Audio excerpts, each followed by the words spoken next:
శ్రీ గురుభ్యో నమః. మీనరాశిలో జన్మించిన జాతకులకి 2025 మే 11వ తేదీ ఆదివారంతో ప్రారంభమై 20వ తేదీ మంగళవారంతో అంతమయ్యేటువంటి మే నెల 2వ 10 రోజుల్లో ఫలితాలు, సూచనలు, సలహాల్లో క్లుప్తంగా 2 పాయింట్లలో తెలియజేయబోతున్నాను. ఇక మీ రాశికి అధిపతి అయినటువంటి శుభగ్రహ గురువు సంవత్సర కాలం నుంచి మీకు 3వ స్థానంలో, అంటే మీది మీనరాశి అంటే మేషం, వృషభంలో 3వ రాశిలో ఆయన సంచారం చేస్తూ మే 14వ తేదీ రాత్రి 10:36 3వ స్థానం నుంచి 4వ స్థానంలోకి ఆయన వెళ్తాడు. సరే, ఆయన వెళ్తే ఏమైనా అనుకూలంగా ఉంటాడా? కొంత అనుకూలంగా ఉంటాడు, కొంత ప్రతికూలంగా కూడా ఉంటుంటాడు. కానీ ఆ గ్రహచార స్థితిగతులతోటి ఒక వీడియో కూడా రెడీ చేశాను. కానీ ప్రస్తుతం ఉన్నటువంటి భారత్ పాక్ యుద్ధభయ వాతావరణము, దీనికి సంబంధించింది ఆ వీడియో కూడా ఉంది. కానీ ఇంకొంచెం వర్రీ అవుతారని ఉద్దేశంతో దాన్ని ప్రక్కన పెట్టేశాను. బట్ అది వీడియో మాత్రం మీకు అందిస్తాను. కనుక ఇక మొదటి పాయింట్కి వెళ్దాం. మే నెల 11వ తేదీ ఉదయం నుంచి 15వ తేదీ మధ్యాహ్నం 2:08 వరకు ఉండేటువంటి సమయం అంతా కూడా ఇది గొప్పగా అనుకూలించేటువంటి సమయం కాదు. కొంత వ్యతిరేక వాతావరణం ఉండే సమయము.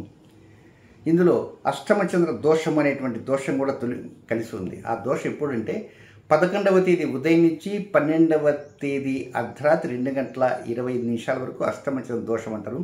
ఈ సమయంలో కొత్త కొత్త కార్యక్రమాల వైపు వెళ్ళకూడదు. కొంచెం జాగ్రత్తగా ఉండాలి. ప్రతి విషయంలో అప్రమత్తంగా ఉండాల్సిన అవసరం ఉంది. డబ్బు విషయంలో కావచ్చు, ఇంటి విషయంలో కావచ్చు, ఆరోగ్యము, ఉద్యోగము, వ్యవహారాలు, ప్రతిలో ఆల్ ఇన్ ఆల్లో జాగ్రత్తలు తీసుకోవాలి. అష్టమచంద్ర దోషం అంటే ఎవ్రీ మంత్ వస్తూనే ఉంటుంది. మీకు అష్టమ రాశిలో చంద్రుడు సంచారం చేసే సమయాన్ని అష్టమచంద్ర సంచారం అంటారు. కనుక ఇప్పుడు ఆ సంచారం ఉన్నది ప్రారంభంలోనే తగిలింది. 11వ తేదీ 12వ తేదీ అర్ధరాత్రి దాకా ఉంది. సో ఏదైనా 11 నుంచి 15వ తేదీ రాత్రి లోపల చేసే కార్యక్రమాల మీద కొంత పట్టు ఉండాలి. తొందరపడి కొన్ని కార్యక్రమాల మీద ఎక్కువ దృష్టి ఉంచాల్సిన అవసరం ఉంది. అంటే హడావిడి చేసే నిర్ణయాలు మాత్రం తప్పు. కొంత జాగ్రత్తలు తీసుకునే కార్యక్రమాన్ని ముందుకు నడపాలి. సడన్గా బ్రేక్స్ పడితే డబ్బు నష్టం అవుతుంది. ఒక్కోసారి కొన్ని కార్యక్రమాలకు కూడా వెళ్ళినప్పటికీ, వెళ్ళాలనుకున్నప్పటికీ, వెళ్తున్నప్పటికీ అది పూర్తిగా ఫుల్ఫిల్ అయ్యేటువంటి అవకాశాలు అంటూ ఉండవు. ఇక రెండవ పాయింట్కి వెళ్తే 15వ తేదీ మధ్యాహ్నం 2:08 ప్రారంభమై 20వ తేదీ అర్ధరాత్రి వరకు ఉండేటువంటి సమయాన్ని చూస్తే ఇది పూర్తి స్థాయిలో అనుకూలంగా ఉంది. అంటే మొదటి 5 రోజుల కంటే భిన్నంగా ఉంటుంది.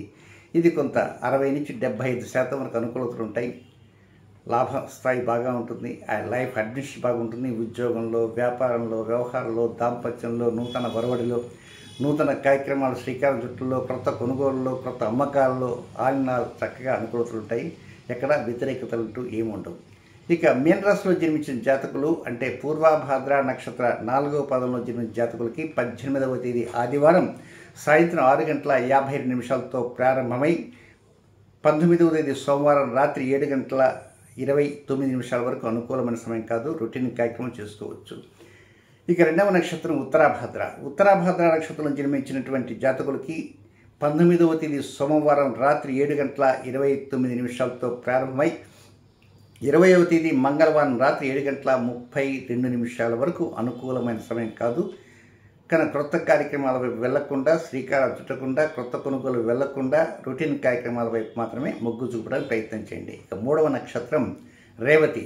ఈ రేవతి నక్షత్ర జాతకులకి 12వ తేదీ సోమవారం ఉదయం 6:17 నుంచి 13వ తేదీ మంగళవారం ఉదయం 9:09 వరకు అనుకూలమైన సమయం కాదు. క్రొత్త కార్యక్రమాలకు వైపు వెళ్లకుండా పాత కార్యక్రమాలని, రొటీన్ కార్యక్రమాలని చేయడానికి ప్రయత్నం చేయండి. శుభం.